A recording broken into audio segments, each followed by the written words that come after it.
Everyone, welcome back to YouTube classes. It's Divya here with class 10 physics. So we have been discussing about current, electricity. In the last class we have seen about electrical energy and power. Now as a continuation of that, now we are coming to the next topic, that is two topics we are going to discuss today, that is power rating of common electrical appliances and Joule's law of heating or heating effect of electric current. Okay, now let us start with power rating of common electrical appliances. See, when you this figure, you can see this sticker everywhere, almost all the electrical appliances you are getting. When you see it carefully, you can see a word here, 230 volt, 120 watt. Okay, so almost all the electrical, whatever the electrical appliances you are going to buy, you can see the voltage and power given there. So this is what is actually the power rating of that particular electrical appliances you are going to buy. Okay, so generally let it be electrical bulb, let it be a geyser, or let it be a heater, whatever it is rated with a power and voltage you call it as the power rating of electrical appliances. For example, here it is given 230 volt, 120 watt, isn't it? So this means that, see, if you see it like this, it actually means that if this particular equipment or this electrical equipment is being lighted on a 230 volt supply, the electrical power consumed will be 120 watt. Or if you take another example, if it is given as 100 watt and 220 volt, if it is given like this, it means that if a particular electrical equipment is lighted on a 220 volt supply, the power generated will be 100 watt, or the power consumed by that particular equipment will be 100 watt. That is actually what it means. So like this, any one value can be given to you, and directly for your exam it can be asked, what do you mean by this given statement? Now actually, from why this is given, or the why the power rating of appliances is given, means from this rating of appliances, two quantities mainly you can know about. Two quantities. First one is, what is the resistance of that particular filament? Okay, what is the resistance of that filament when it is in use? And the second one will be the safe limit of current. What will be the safe limit of current used there? So with the values given in that, you can calculate what is R, and from the voltage given there, or what with the watt, if you find the current, you can find out what will be the maximum safe limit of the current that can be used for that particular equipment. Now usually this power rating of a common electrical appliances, it is being calculated with a formula. Okay, so that formula is given like no derivation at all, just you are having the formula, that is whatever is the voltage rating on the given appliances, square of that divided by the power rating on the appliances. Okay, so if the resistance of an element is known while in use, the power rate, or then for a resistance, it is given as the equation, the square of the voltage rating on the appliances upon the power rating on the appliances. Got it? Now if you, for a current, you are having the equation I is equal to, that is the safe limit of current. Okay, I told you first you can find the resistance. For finding the resistance, you had an equation already. Now the second point was, you can find out the safe current. Now for finding the safe current, you are having the equation, whatever is the power rating on the appliances upon whatever is the voltage rating on the appliance. Okay, so 2 points you are having for finding the, know about the resistance and know about the current. Okay, so both you are having the equations like this. Got it?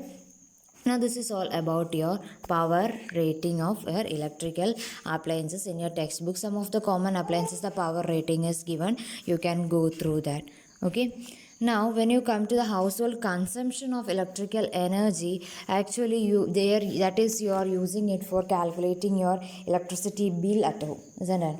Now before that, what you have to calculate, what is the electrical energy. We have already learned that it is consumed, you are going to calculate it in commercially in kilowatt hour, isn't it? In the last class we have seen that. Now, accordingly, what we can say is that the unit in which the consumer pays the cost of electricity, that is whatever for say commercial uses or for household uses, we are using kilowatt hour. That is the unit. Okay, just recollect the last video, in that it is given. Now with that kilowatt hour unit, how can you calculate the cost of electricity? Now that cost of electricity is given by the formula whatever is the electrical energy, that is, remember, this electrical energy will be calculated in kilowatt hour. Okay, this main point you have to keep in mind. So whatever is the electrical energy in kilowatt hour, multiply it with your cost per unit kilowatt hour. Okay, cost per kilowatt hour. See, this cost per kilowatt hour, it will be a fixed value by the government in that particular state or that particular area. In each state it will be a fixed value for cost per kilowatt hour. What will be the cost? So whatever is the electrical energy in kilowatt hour consumed, multiply it with the cost decided by the government in that area, you will get the total cost of electricity which you have to pay. Okay, so that is all about the power rating and household consumption of electrical energy. Now we are coming on to another important point, that is the heating effect of electric current. See, usually whenever you touch your equipments which are on working, when you pass electricity through it, if you touch it, you know that it is heating, or you will get a heating effect on that, which means that whenever you pass an electric current through a conductor, it produces some heat energy, isn't it? Now that amount of heat produced on a wire or an equipment, whatever it is, it depends on three factors mainly. First one is the current, second one is the resistance, and third one is the time of flow. Now the first one, how it depends on the current, is that if you're going to denote amount of heat as H, it depends on the current in such a way that it is directly proportional to the square of your current passing through it. Okay, amount of heat is directly proportional to the square of the current passing through that. Now second one, resistance of the circuit, amount of heat is directly proportional to the resistance. Okay, it is directly proportional to the resistance of the given wire. And the third point, the time of flow, amount of heat is directly proportional to the time of flow T. Okay, so these are the three factors on which the amount of heat will be depending on. So combining these three equations, first you are having heat is directly proportional to the square of the current, second you are having heat is directly proportional to the resistance, third you are having heat is directly proportional to the time of flow. Combining these three, you can write it as heat is directly proportional, amount of heat is directly proportional to I square RT. Okay, or you removing the proportionality constant, it will be a constant value, neglecting it, comparing it as to be 1, you will have the equation H is equal to I square RT. So this is an important relation which you have to learn it. So this is in joules. Okay, unit of it will be, heat energy will be in joules. This is in joules. If you convert it to calorie, you will be having the relation H is equal to 0.24 I square RT calorie. Okay, so this is in terms of calorie. Got it? So this is actually the equation for a resistance R. H is equal to I square RT. This relation was actually experimentally verified by the scientist Joule, and hence you call it as Joule's law of heating.